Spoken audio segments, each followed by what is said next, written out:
kecil ada tokek sikit.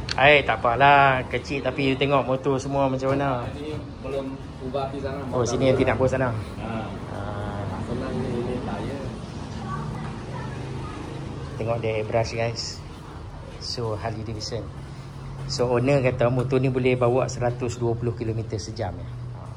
Yang ni dia punya sendiri juga. Dia custom. Wife dia. Oh, wife dia. Okey. Bunyi macam perang.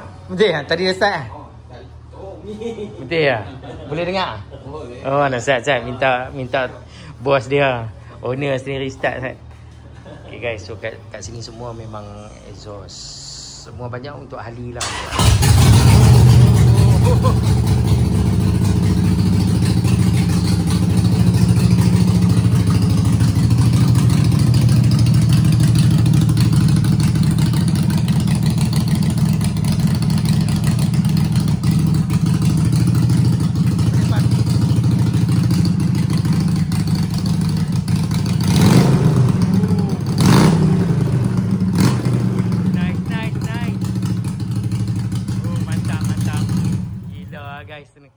Bergegak bunyi dia. Oh, nice jugalah exhaust macam ni. Fully stainless steel guys. Oh, nice. Ui, kemah. So banyaklah barang-barang custom kalau tengok kat sini. Oh, sorry. Oh, tank dia mau buat macam ni tu ya. Tank buat macam ni bagus style.